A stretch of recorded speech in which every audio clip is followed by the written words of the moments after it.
neuroscience of political. Okay, so the big question here is, why are politics polarizing? I think we've all seen how friendly conversations like this can so easily turn to something more like this when politics get brought up.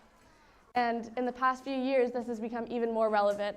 Maybe it's just because I've gotten older or because I'm looking at different types of media, but politics do seem more relevant now than ever in my life and probably some of yours. And when I have these conversations, when I see these big emotional things, I try to put myself in other people's shoes. I try to have empathy, but more often than not, I find myself just getting frustrated and failing to do so. And that's kind of the whole thing that this research paper attempted to explain.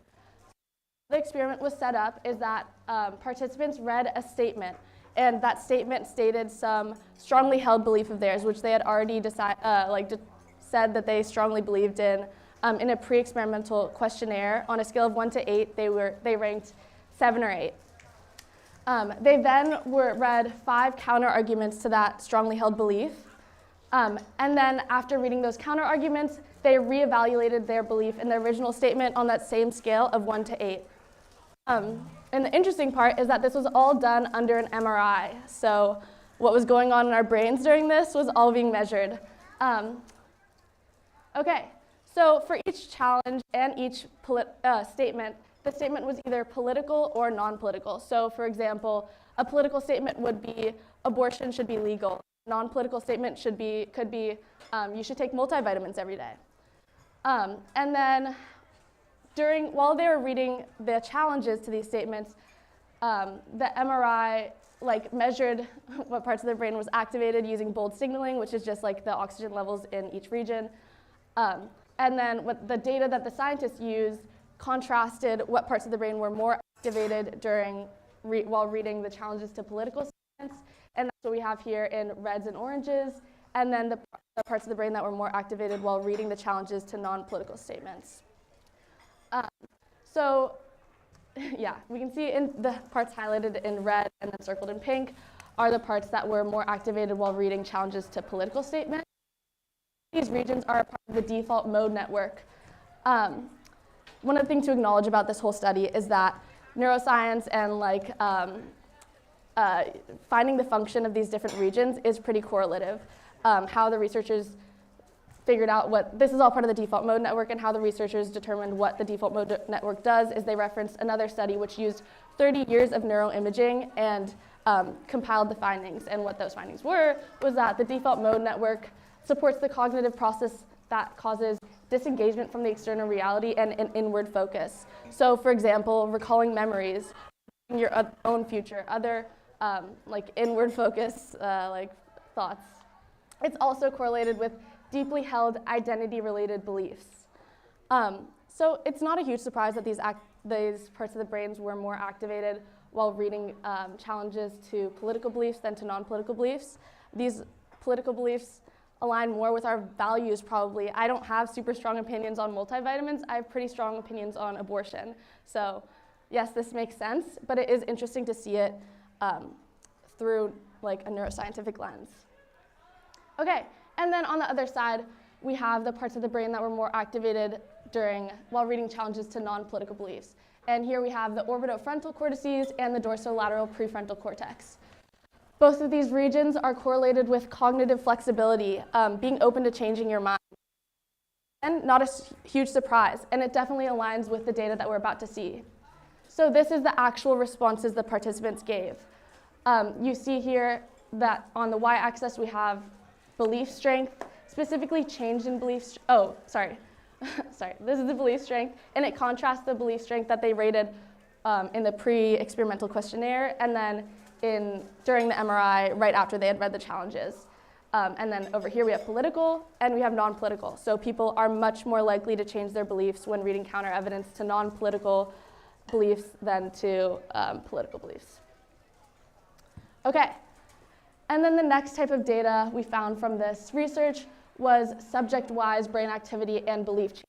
So in this case, each of the points here is an individual subject, and it's the data from all of their trials. So each participant read 8 political had like the whole like process for 8 political things and 8 non-political things. And you can see here that there's a negative correlation between how much their beliefs changed and the bold activity during the challenges in this region of the brain. And this is the dorsal anterior insular cortex.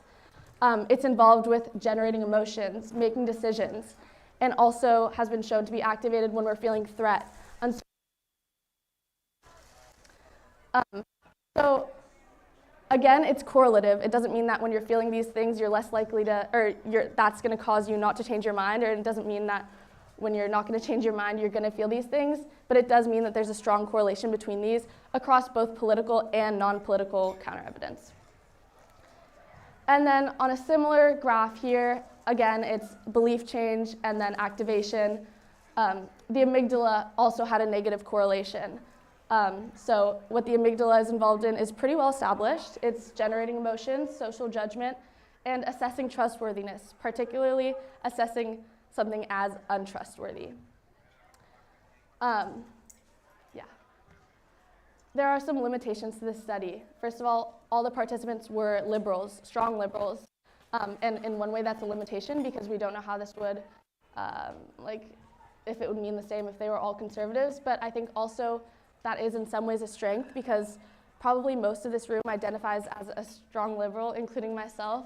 And I think that the fact that this kind of pushes back against our own reactions makes it more relevant, kind of. Okay, another thing, as I said before, it's all highly correlative. The functions of these regions is probably what we said it is, but it's not for sure. And also there is kind of an inherent difference between the political statements and the non-political statements. Like I was saying before, the abortion versus multivitamins, even though they were both held as strongly held beliefs, it's different. And we also probably read counter-arguments to our political beliefs a lot more frequently than counter-arguments to our non-political beliefs. One thing that I'm curious about is how this study would have played out differently if it wasn't in a time of pretty extreme polarization. It's from 2016, so while Trump was becoming president. So I think we already probably experienced those feelings of threat about our own political beliefs pretty frequently, whereas we don't have the same experiences with our non-political beliefs. Okay, and then what are the takeaways from this research? For one thing, examining cognitive processes can help us explain political polarization. The fact that there are scientific, neuroscientific, there is evidence to support why we feel that way, that we really are feeling those feelings of frustration. That's not just an individual experience, that's true across most of the participants in the study. And hopefully realizing that that's kind of a human tendency can help us build empathy while we're having those conversations. Maybe reach that civil discourse rather than an argument that Nueva pushes us towards. And I think it's just important to reflect on our own feelings while we're having these conversations, on our processes, and be aware of the fact that we might not be thinking as rationally as we would be thinking if it wasn't political, if it wasn't a strongly held identity-related belief, if those parts of our brain weren't being used. Now I'd kind of like to open up the room to any questions, and also one question that I was having that I was left with after reading the study is that the way we hold on to our strongly held beliefs, the fact that we have less cognitive flexibility, the fact that that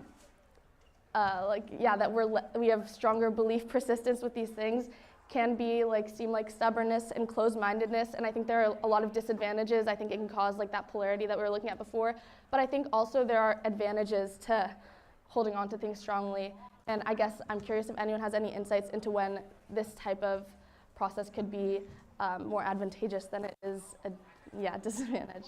And another interesting thing is that a similar study was held but looking at religious beliefs versus non-religious beliefs, and the results were very much the same. Yeah.